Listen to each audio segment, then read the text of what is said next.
नमस्कार दोस्तों, आज इस वीडियो के अंदर मैं आपको एक बहुत इंपॉर्टेंट सिविल ड्राफ्ट समझाने वाला हूं, जिसके अंदर आपको लाइफ के अंदर बहुत ज़्यादा इजी हो जाएगा। अगर आप अपना प्रैक्टिसिंग एडवोकेट हो तो ये वीडियो बहुत ज़्यादा इंपॉर्टेंट है। अगर आप यंग लॉ ग्रेजुएट हो या जूनियर लॉ ग्रेजुएट हो, सबसे ज़्यादा ज़रूरी आपके लिए वीडियो है। और लॉ स्टूडेंट हो तो ड्राफ्टिंग सीखना चाहते हो तो ये वीडियो तो आपके लिए बहुत ज़्यादा ज़रूरी है। तो ज़्यादा देरी ना करते हुए मैं देखो आपको एक अपना ये सिविल ड्राफ्ट दिखाऊंगा।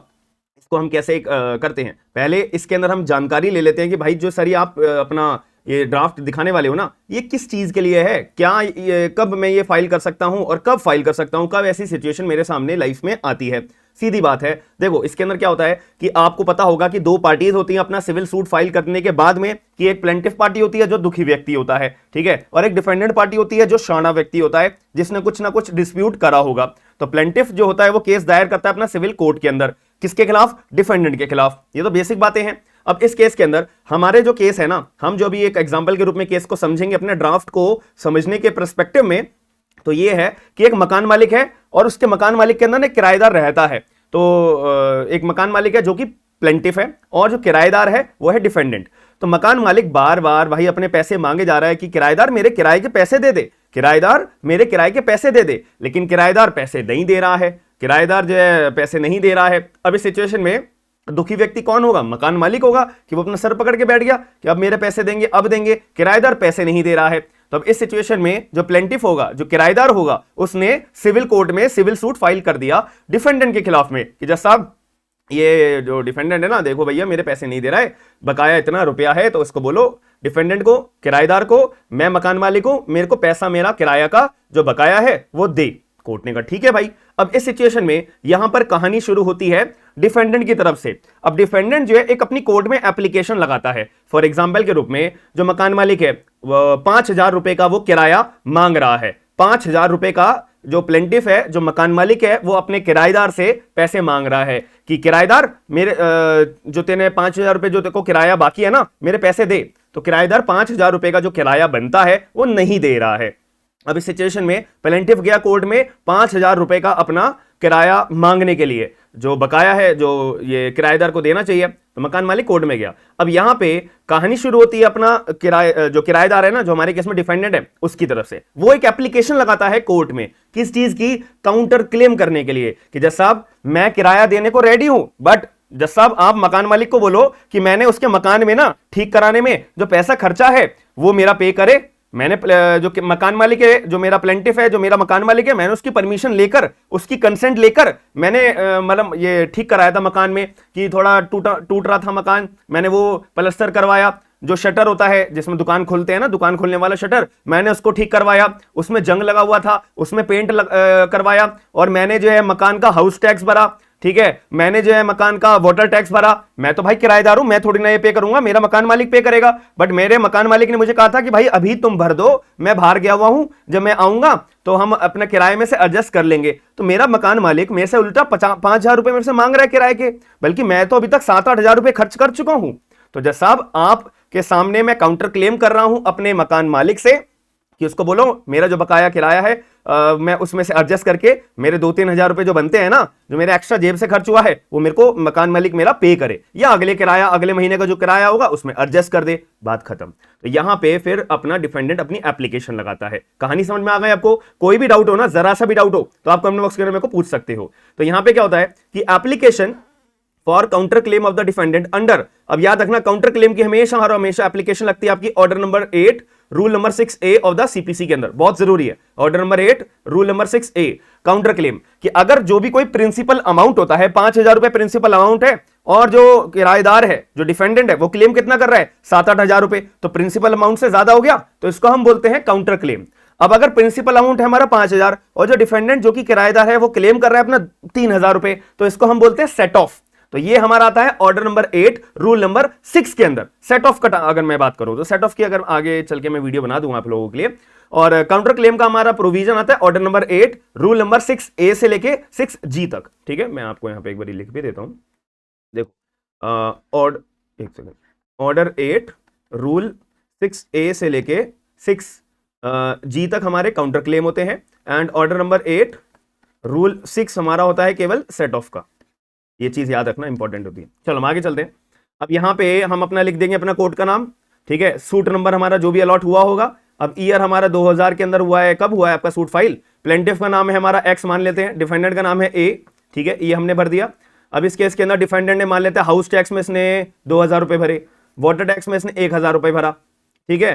और कौन सा हाउस नंबर है, जी हाउस नंबर है हमारा 97A, जो भी मकान का वो होगा ना एड्रेस, वो लिख दोगे आप। That the defendant has also, उसने शटर भी ठीक कराया था, उसमें उसके कितने रुपए लगाए हम, 4,000 रुपए लगा दो, ठीक है, यहाँ 2000 रुपए लगा दो, यहाँ 1000 रुपए लगा दो। तो टोटल इसने मकान जो किराएदार है, जो डिफेंडेंट है, इसने टोटल कितना अमाउंट पे कर दिया अभी तक, 2 + 3,000 3,000 और 7,000 पे कर दिए। और जो मकान मालिक है वो अपना किराया कितने रुपए का मांग रहा है, 5,000 रुपए। तो यहाँ पे ये अमाउंट ज्यादा हो गया, तो इसको हम क्या ट्रीट करेंगे, काउंटर क्लेम। अब एप्लीकेशन कौन सी डलेगी हमारी, यही वाली तो डलेगी, सीधी बात है।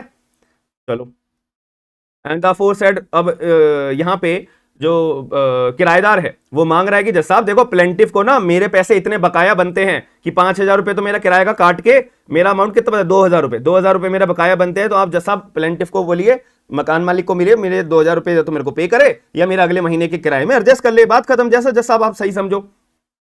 That the defendant claims the aforesaid amount from the plaintiff in connection with the accommodation arrears. अब 5,000 रुपए का एरियर था, जो एरियर्स ऑफ द रेंट हो गया ना, ये कितने रुपए का बकाया है। दैट द एडजस्टिंग, ये हो गया ना, एडजस्ट करने के लिए बात हो रही है, that the adjusting of the rent, ये जो 5,000 रुपए का एडजस्ट करने की बात है, ठीक है। हाँ, इसमें हम 7,000 रुपए यहाँ लिखेंगे, ठीक है। इसको हम रब करने का ऑप्शन मेरे पास नहीं है क्या अभी, इसको हटाओ, इसको हम 7,000 रुपए लिखेंगे, जैसा मेरे इतने बकाया बनते हैं, ठीक है। अब एडजस्टिंग अमाउंट हमारा 2,000 रुपए हो जाएगा। यहाँ पे हम एडजस्टिंग अमाउंट मांग रहे हैं ना, 2,000 रुपए हो जाएगा। द काउंटर क्लेम वैल्यूड 7,000 रुपए हम यहाँ लिख देंगे। और यहाँ पे हम जज साहब को बताएंगे, देखो जज साहब, मैं एज क्या बोलते हैं डिफेंडेंट, मैं आपके सामने 7,000 रुपए क्लेम कर रहा हूं, और जज साहब आपके पास अपना पेक्यूनरी जुरिडिक्शन 7,000 रुपए का है। तो जिस कोर्ट में मैं मांग कर रहा हूं ना जज साहब, आपका यहाँ पे आपका पेक्यूनरी जुरिडिक्शन है, तो यहाँ पे आप कोई बाहर नहीं हो जज साहब पेक्यूनरी जुरिडिक्शन से अपने, ठीक है। क्लियर हो गया, याद रखना, ठीक है जी।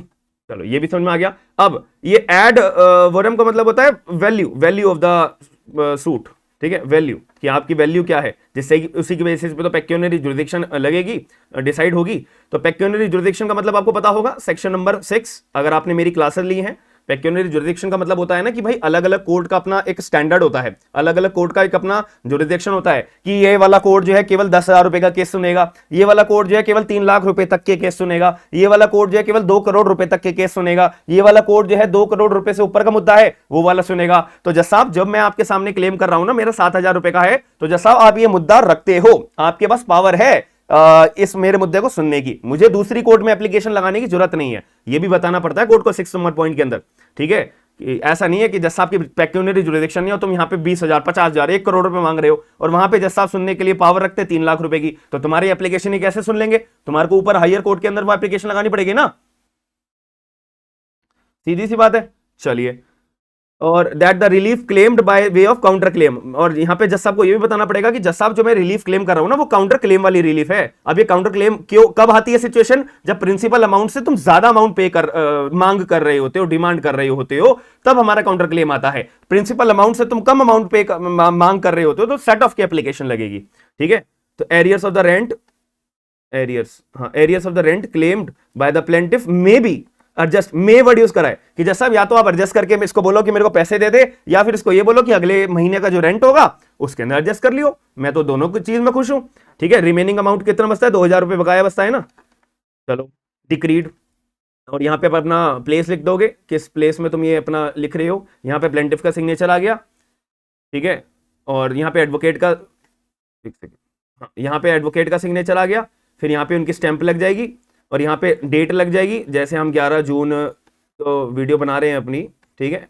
एंड वेरिफिकेशन यहाँ पे हो जाएगा कि हमारे डिफेंडेंट का नाम क्या है, चेक करो एक बारी क्या लिखा है, डिफेंडेंट का नाम है ए, तो कि डिफेंडेंट एप्लीकेशन लगा रहे हैं ना कि साहब I a defendant verify that the contents of paras 1 to 8, आप यहाँ पे एक्सटेंड भी कर सकते हो पैरा नंबर, आपको 9 10 11 12 as per your convenience, as per your case, आपको जो भी ग्राउंड बनाना हो आप वो लिख सकते ऐड भी कर सकते हो। बट यहाँ पे जो फ्रीक्वेंसी है, जो हमारी सीरियल्स है वो बढ़ जाएंगे, 1 से 12 हो जाएगा।